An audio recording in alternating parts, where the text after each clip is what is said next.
Nye the Science Guy.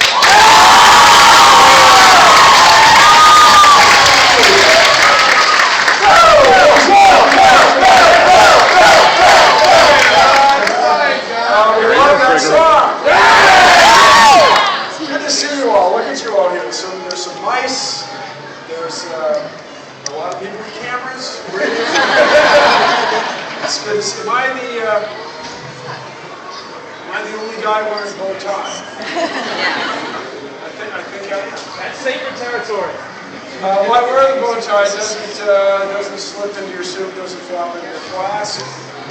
This was presented to me as a true story. I don't know if it really was, but my grandfather was in the Rotary do-gooder community service organization.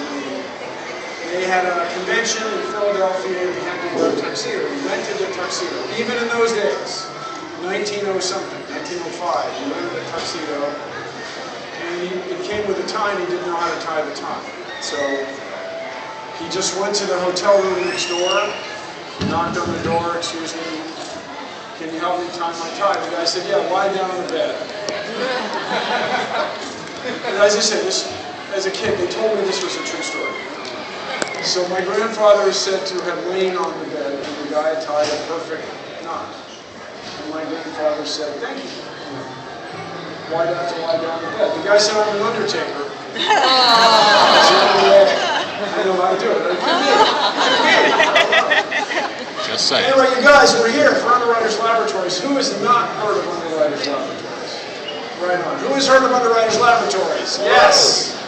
So the young people do know what underwriting means. It's an old sort of British term that means insurance. You know insurance? So you give people a little bit of money, they go invest it and get rich. And then if you need, your house burns down or something, then they'll help you rebuild your house. So it's a business.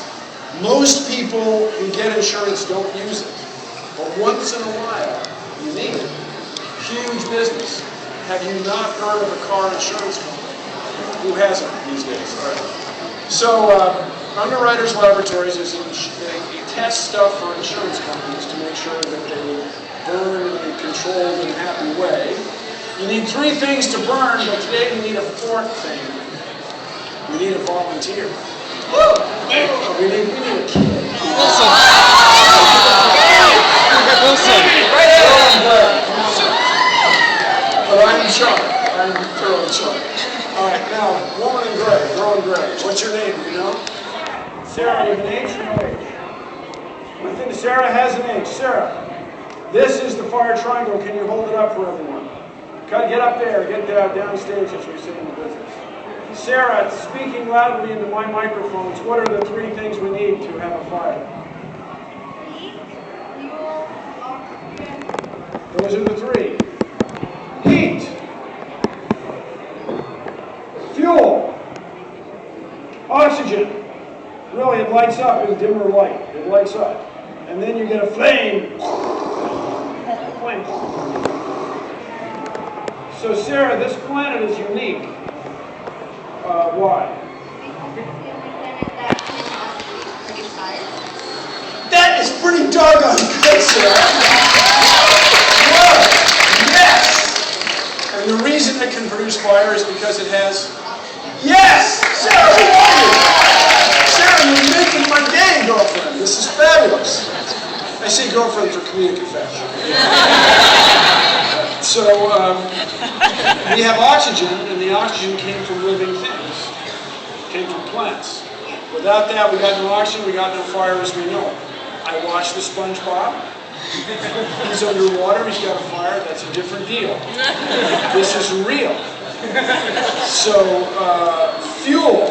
Today, Sarah, we're going to use, do you have a hamster? Have you ever had a hamster? No. You've met hamsters? Yes. You've met people with hamsters? Yes. Hamsters are traditionally kept on a bed of Whatever that is. wood chips. Wood chips. And these are well suited to this demonstration because they're thin. It's heavy, isn't it? Sorry. The fire triangle and Sarah, ladies and gentlemen. You watched the videos in school? Thank you. Gosh, you must watch them well enough. Yes. Yes. Gosh, she just pulled the oxygen, if I may, right out of the air.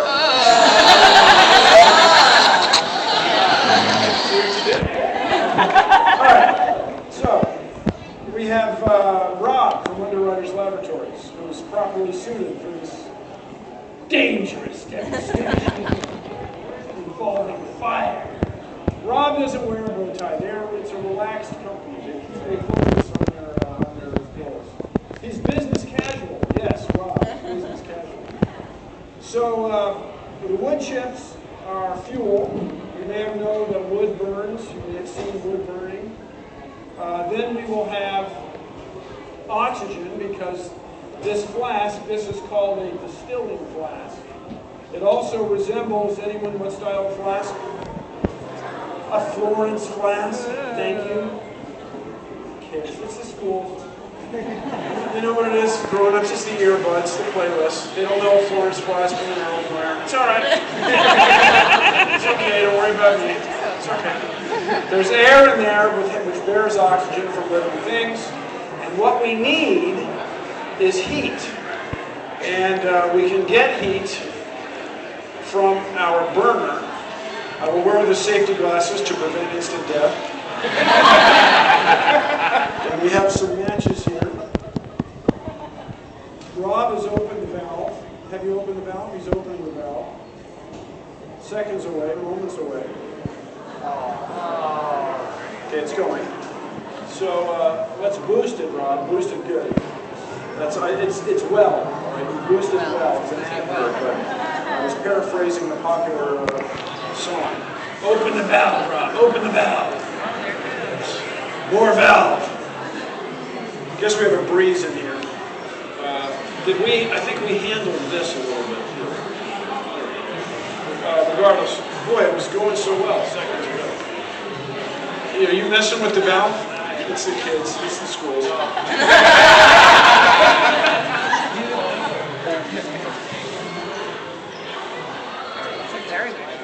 All open isn't necessarily the idea. It's open just right is what we're doing.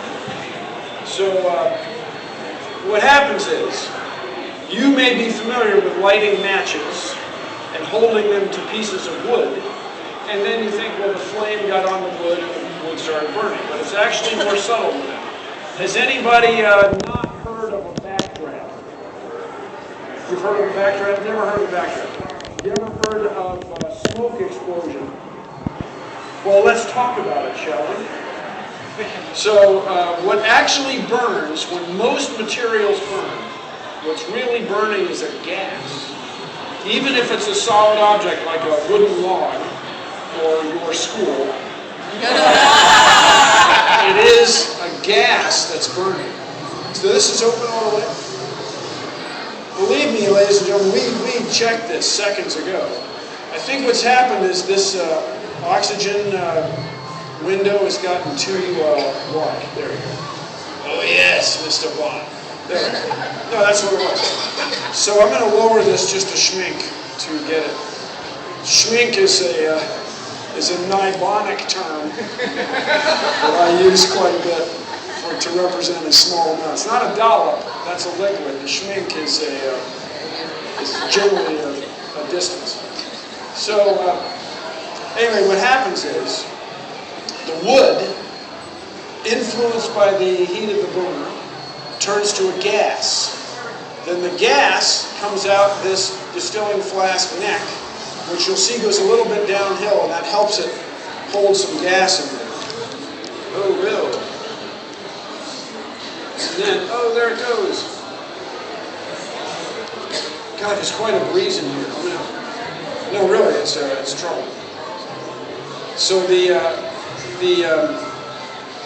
tell you what, Rob, I'm not kidding. Oh, maybe it'll go there. There we go. Yeah, okay. So you see the smoke coming out. The smoke burns like crazy. No, it does. The problem is our air conditioning. It's really troublesome. But there's a flame here. And so, maybe you'll try that? Yeah, good idea. Well, we were just doing it in the office upstairs. You were doing it in the office? Yes. Yes, we were. And let's open her up. Downhill, you think?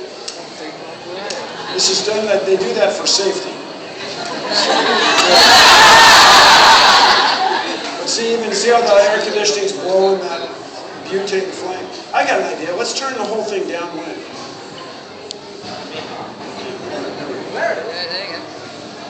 And although it's behind you, let's just see if we can get the doggone thing going. Oh, let's give it a shake. Because you're getting liquid in there. Yeah, we didn't anticipate the AC. Heating, ventilation, air conditioning. Yeah, Bill, that turning it, that was really a good idea.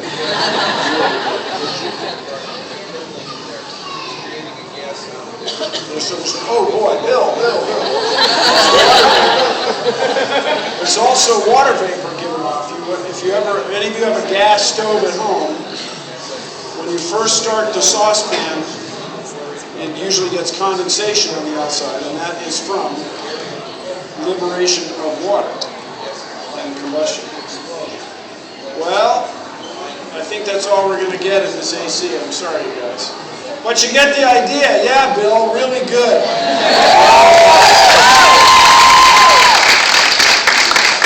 Isn't it great? It's really all the way it's going to go. I'm open-minded, of course. But the flame should be attached in a beautiful Fisher burner flame festival. So this is a TV burner, and people have restricted it with adhesive tape, and the glue is still in the oxygen window. If I can just give you the story of my life. There's a little attachment. Now it's just going to get hot on you. There we go. That's what I'm talking about right there. I'm going to pour out a little water onto the Disney $1 million tablecloth. I just want to have a success with this thing, people. Is that so wrong? You know what? We're between gusts from the air conditioning. See the smoke?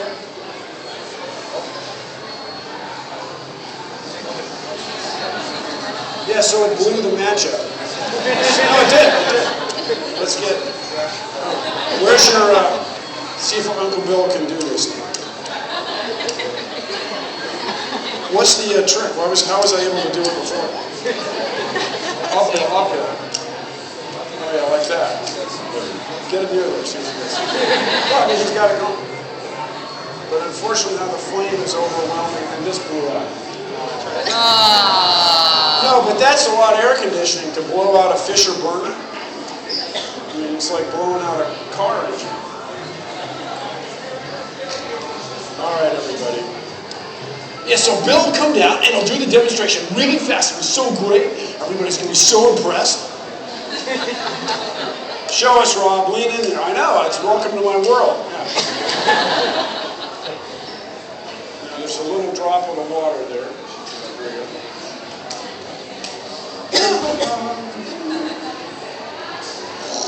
It's quite a gust. Well, believe me, it works. Okay, Bill. Sorry about that. Now, let's take 3 questions. Anybody have any questions? And I want you to imagine this is a game show. It's got to be a question. Yes, ma'am.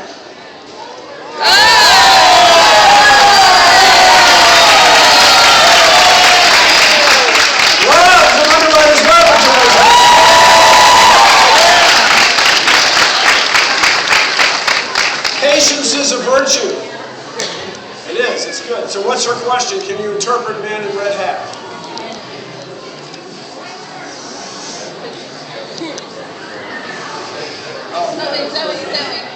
So it's the gas that burns, not the wood itself. What, did you have a question, sir? Okay, who's the other question? There's one over here. Woman in pink. Will I be riding the universe of energy? Let me say I hope so. No, I And I'm pretty sure I'll be able to get to ride it. I don't believe I can take a special group ride, but her name is Stephanie, and she's with Leah, and you can go over there and petition. I'm all for it. If you haven't been on the Universe of Energy, what do you love about it? That's right, it's air conditioning. Okay, so yes, men in brown. Or is it brown or purple? Yes, sorry. I do demonstrations as a teacher. When you do a demonstration, you usually try to get the kids involved with it, or try to have them ask questions, or you do it and then ask questions afterwards? Well, you want to show them tell. But we had the fire triangle, and I thought that provided drama. Then crazy Sarah comes out just like wham, wham, wham. So I mean that was pretty good. So that was tell then show, but we got through it. The area, it just shows you also, as a teacher, you've had things go wrong. Oh, yeah. The air conditioning really was traumatic. Traumatic, I tell you. So, yeah. So, last question. Thank you, sir. Last question. Anybody? I think it's over here. Yes. Guy in hat. Okay, project. Let them hear you outside. Blow the roof off the dome. I can't hear it. Can somebody How did you relay? know that you were going to become a scientist? How did I know? I don't remember. No, I'm not kidding. I loved it before I can remember, before I was 3 years old. And I talk about this a lot. I remember very well watching bees. Bees. And then in Ripley's Believe It or Not, in the Washington Post, I used to deliver the Washington Post, it said, according to aerodynamic theory, bees cannot fly. And even at a young age, I realized there was nothing really wrong with the bee. The problem was almost certainly with the theory. The theory was messed up, not the bee. So I went on to get a job at Boeing. That's a great question. Thank you all for coming by.